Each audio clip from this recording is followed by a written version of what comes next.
प्यारे बच्चों, कैसे हैं आप लोग। आज हम एक बहुत ही महत्वपूर्ण क्वेश्चन पर डिस्कस करेंगे।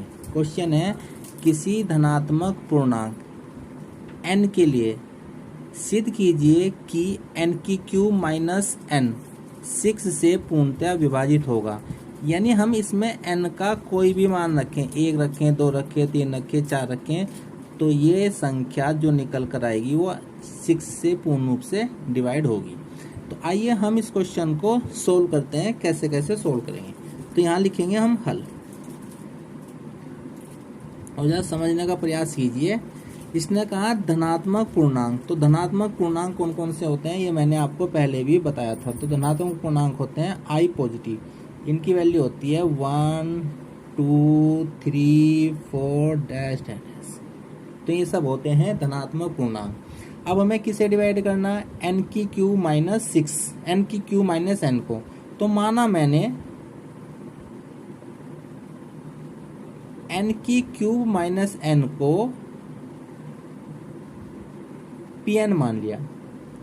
अब आप इसके फैक्टर कीजिए, इसमें से n कॉमन आ जाएगा, तो यहाँ जाएगा n स्क्वायर माइनस 1, फिर Pn वापस इसके फैक्टर कीजिए, यहाँ a square minus B square, A square minus B square की आइडेंटिटी इस्तेमाल होगी। आइडेंटिटी होती है a प्लस बी और a माइनस बी। मेरे ख्याल से ये बात आपकी समझ में आ गई होगी, और ये आइडेंटिटी आपको पहले से भी याद होगी। तो इस आइडेंटिटी को यहाँ हम इस्तेमाल करेंगे। a तो हो जाएगा n और b हो जाएगा 1, स्क्वायर दोनों के पावर में है, तो ये वैल्यू आ जाएगी n प्लस 1 और फिर आ जाएगी n माइनस 1। मेरे ख्याल से बात समझ में आपकी आ गई होगी।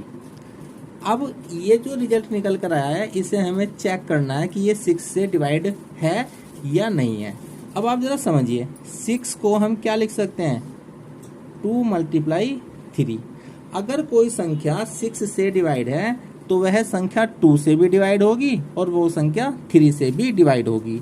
अगर हम किसी संख्या को, कोई भी संख्या ले लेते हैं, मान लो a, अगर हम उसे 2 से डिवाइड करते हैं और हमारे पास क्वेश्चन क्यों आता है, यानी भागफल क्यों आता है, यहाँ कुछ भी आ सकता है और रिमाइंडर r आता है, तो r का मान हमारे पास में 0 आ सकता है और 1 आ सकता है। ये बात मैंने आपको पहले बताई थी। और अगर हम इसी संख्या को 3 से डिवाइड करेंगे तो क्वेश्चन क्यों आ जाएगा, यहाँ संख्या कुछ भी आ जाएगी, रिमाइंडर आ जाएगा r। तो r की वैल्यू क्या आ सकती है, 0 आ सकती है, 1 आ सकती है और 2 आ सकती है। तो इस प्रकार हमारे पास में 2 केस बनेंगे। तो जब अगर हम a को लिखते हैं, a बराबर, तो ये लिखा जाएगा 2q प्लस r, और r की वैल्यू क्या हो जाएगी, 0 और 1, और यहाँ a बराबर क्या लिखा जाएगा, 3q प्लस r, और r बराबर हो जाएगा 0 1 2। यहाँ 3 केस बनेंगे और यहाँ पर 2 केस बनेंगे। तो पहले हम इस वाले को डिस्कस करेंगे। मेरी बात समझ में आ गई।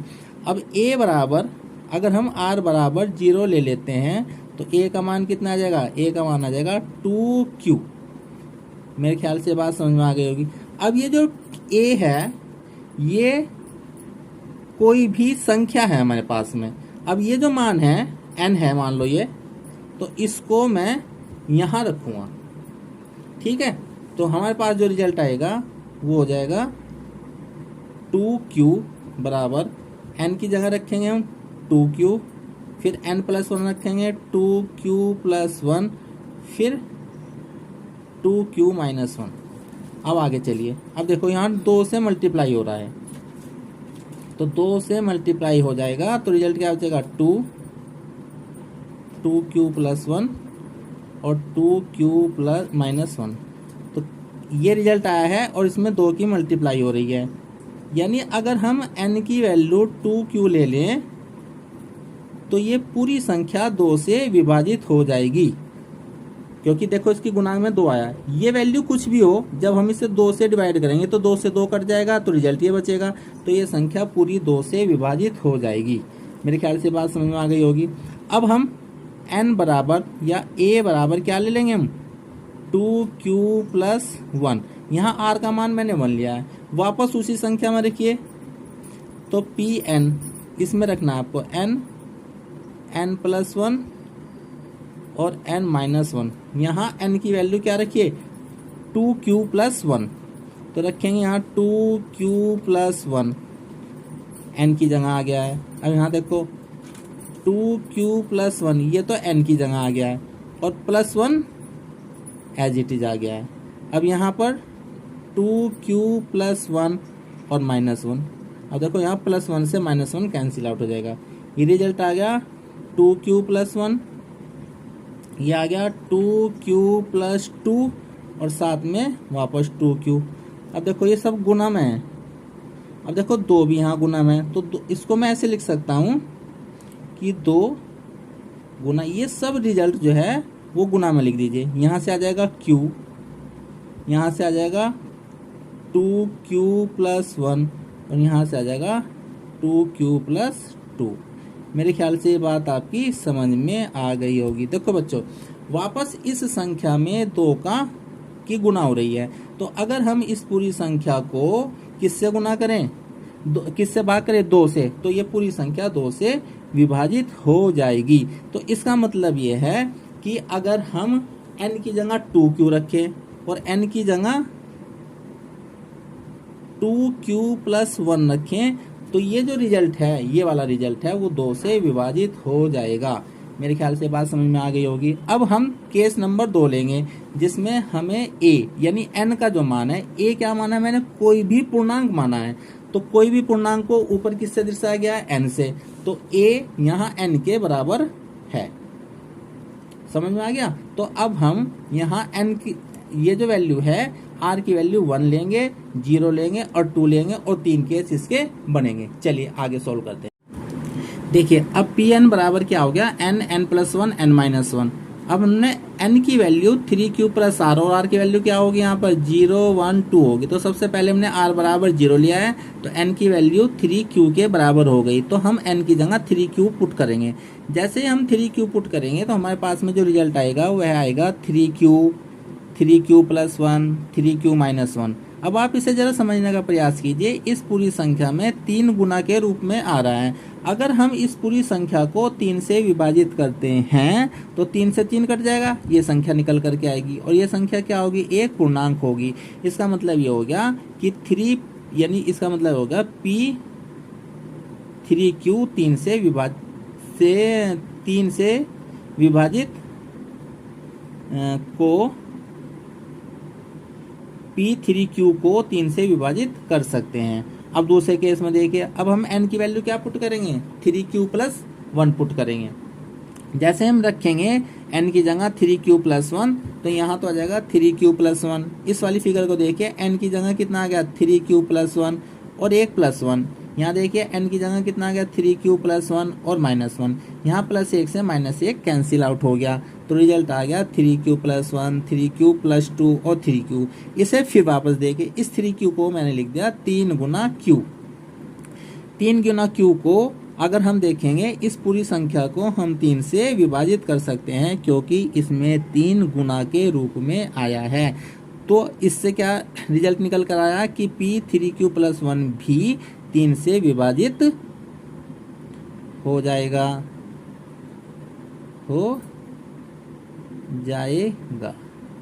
अब हम लेंगे n बराबर 3q प्लस टू। तो यहाँ हमने pn की जगह 3q प्लस टू पुट किया, तो n की जगह तो आ जाएगा 3q प्लस टू। अगली वैल्यू में आएगा n की जगह 3q plus two plus one और अगली वैल्यू में आएगा 3q plus two minus one. ये रिजल्ट आ गया 3q प्लस टू, ये रिजल्ट आ गया 3q प्लस थ्री और ये आ गया 3q प्लस वन। अब आप देखिए, इस वाला जो ये जो फैक्टर है, इसमें से 3 को मना रहा है, तो 3 मैंने गुना में लिख दिया है और संख्या मैंने एक ब्रैकेट में लिख दिया है। 3q प्लस टू, यहाँ से बचेगा q प्लस वन, यहाँ से बचेगा 3q प्लस वन। अब देखो, अब आप देखो P3Q+2 की जो वैल्यू है उसमें भी 3 गुना के रूप में आ रहा है और ये संख्या अलग हो रही है। इसका मतलब यह है कि इसको भी हम 3 से विभाजित कर सकते हैं, यानी P3Q+2 भी 3 से विभाजित हो जाएगा। अब इसमें दोनों केस स्टडी हो गए। जब हम 3 से करेंगे तो Pn 3 से विभाजित हो जाएगा, अगर हम 2 से करेंगे तो Pn 2 से भी विभाजित हो जाएगा। अर्थात क्या रिजल्ट निकल के आया कि जो Pn है जिसकी वैल्यू थी n³ माइनस n, 2 व 3 से विभाजित होता है। यानी जो Pn है जिसकी वैल्यू मैंने क्या मानी थी n³ माइनस n, वो 2 से भी विभाजित होता है, वो 3 से भी विभाजित होता है। और सबसे पहले मैंने बताया था आपको कि अगर कोई संख्या 2 से भी विभाजित होती है और 3 से भी विभाजित होती है तो वो संख्या 6 से पूर्णतः विभाजित होगी।